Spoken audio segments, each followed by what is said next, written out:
Hi, everyone. Welcome to Target Practice, a podcast about great managers, interesting data, and operational excellence. I'm Nir Gerson. I'm CEO of Target Board AI. And today I have with me Eran Levy.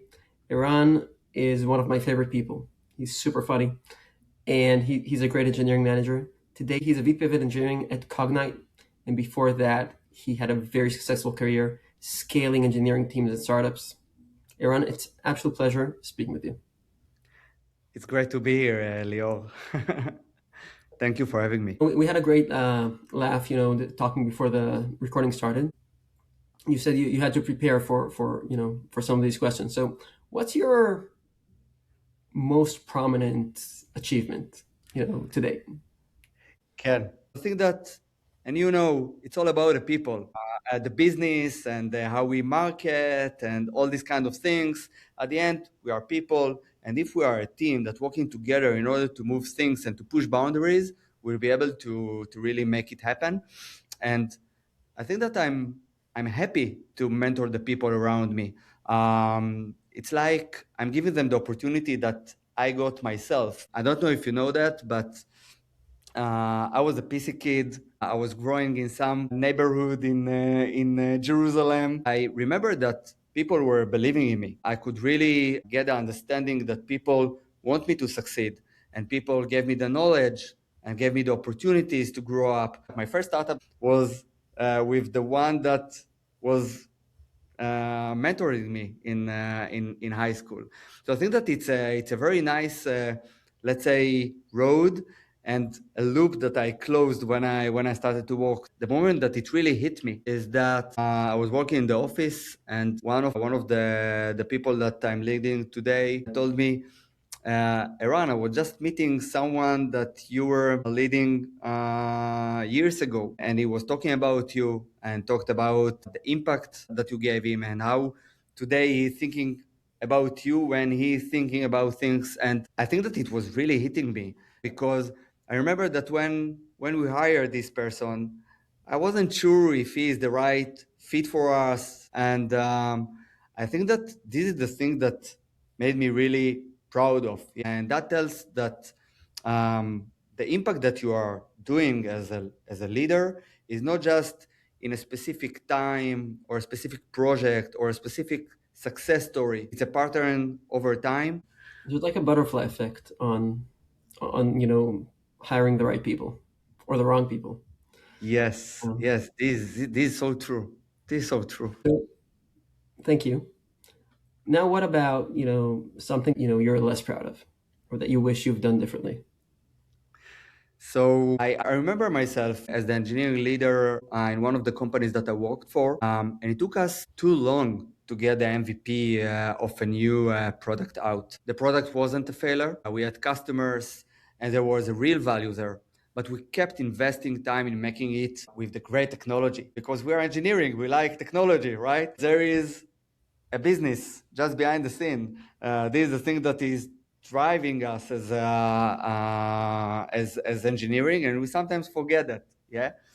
By the time that we truly understood where we needed to pivot and to change the direction, we had already spent too much time on making our technology flexible with all the buzzwords. But at the end, we spent too much time to get out. Since then, it takes me all the time whenever I'm leading something.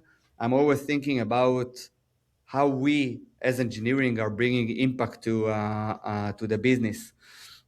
And this is one of the most important lessons that I'm always telling to my people also today. As engineers, we are not just writing code, but we are building products. It's something that we tend to forget. I've seen businesses that I was working for before that were building something in a rush, didn't think too much on later on, and when they succeeded, they had to refactor everything and to rebuild everything from scratch. They couldn't scale it, impact the business. So as engineering, you have two hats. You have the engineering execution hat and you have the product hat, even though sometimes engineers want to not think about it, but this is the thing. As engineering leader, you should always think how you're not blocking your business. I also tend to think a lot about like the physics of our business, and There are times to move really fast, and there's times to move slow, and there's times you want to be lean, and times you want to be heavy. And I think like a a good race driver, you sort of have to know that you're coming up in a corner now, and you have to push the throttle or pull the throttle or hit the brakes, and it's all about the timing. Yeah, it's all about the timing. People sit around, they code all day, but they don't realize that they're like it's all about you have to be really sharp on how you take that turn. Correct, correct. It's always like a roller coaster, and we need to always like tune ourselves and be flexible enough in order to make it happen and to make it right. You need to always have your different execution arms in place, working together in harmony. Things are moving so fast right now with AI. It's like if you miss the curve, just, you fly off the road. So Correct.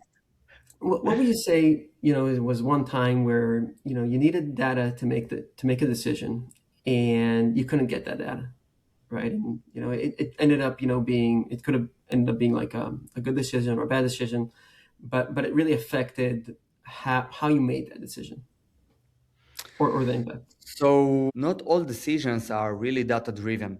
These are the fundamental part that I see missing many times. It's very easy to get into theories, conspiracies, thinking that someone said something else that nobody really said it before and someone just interpreted it in a different way. In one of the places that I worked for, teams were working very hard, but we have seen that we aren't releasing. Our roadmap was full of great dreams and plans, things that we really wanted to make happen. But at the end, teams committed and released very low percentage of the work. And I remember myself trying to dig in, trying to understand where is the problem, what is the root cause, because it's like an incident in production, right?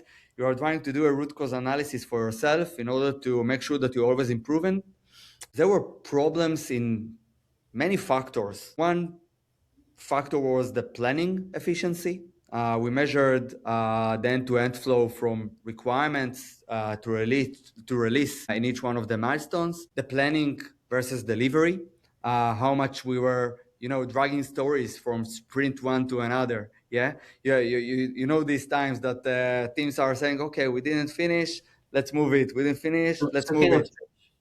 Yeah, exactly. We've seen that we are working too much in parallel on many things. We are not focused. And one of the things that we try to do is that we were trying to think on what is the data that will help us to shape it right. Because we said, okay, this one time, this another time.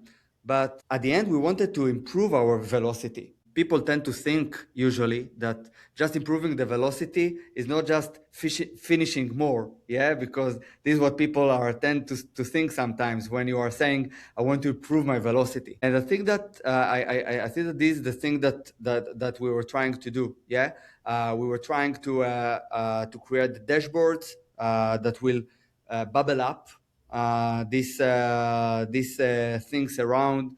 For example, if we had too many in progress, so we were trying to shape it more and to always be on top of that. And when we were trying to, or when we had planning that took too much time, we knew when to cut it off or how to limit our engineering teams to do it right. We took actions based on that. But I think that getting into understanding what is the right data that will enable us to shape it more, it wasn't easy, to be honest, because business is flexible. You have so many factors and so many things that are changing over time, and it really depends what is the company, how big it is, and all these kind of things that are always blur your eyes. And sometimes the solution is very easy. You just need to find it well and to do it right.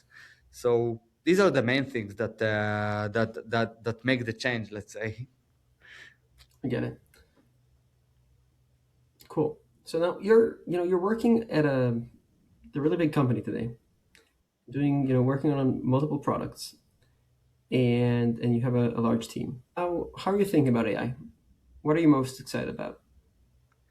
So I think that we are in an exciting moment. We just talked about this before the podcast. We are really in an exciting moment. Everything is running so fast, and everyone are just writing how easy it was to just write a web app that usually taking months to finalize.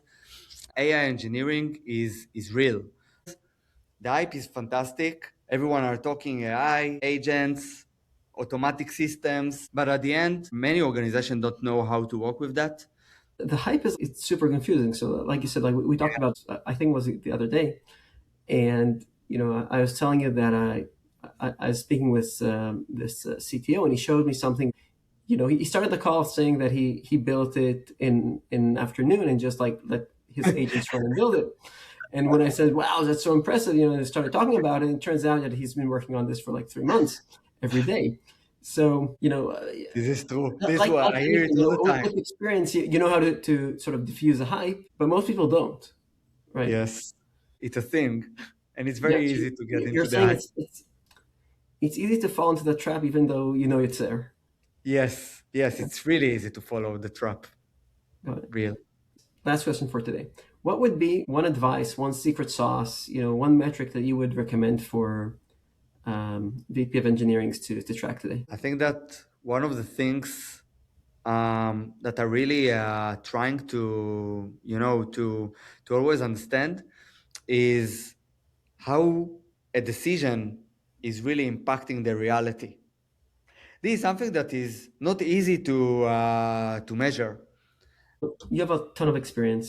What would be one secret sauce, one metric that you'd say to any VP of engineering? This is something you have to take into account. This is something you have to track. So, as leaders, we need to take many decisions. I think that one of the things that I'm trying to measure all the time is how much it takes me to, from a decision that I was taking, to actually the impact on the ground, what really happens. And at the end, it's a kind of a cycle time from when taking a decision and how much it really made an impact at the end. That's what's operational excellence is about, right? Saying how long, how quick can we actually do something, and on budget. So Correct. love it. True. Well, it's been great having you, and thank you very much. That's our episode for today. So if you liked it, please follow or review, and we hope to see you next time. Thank you.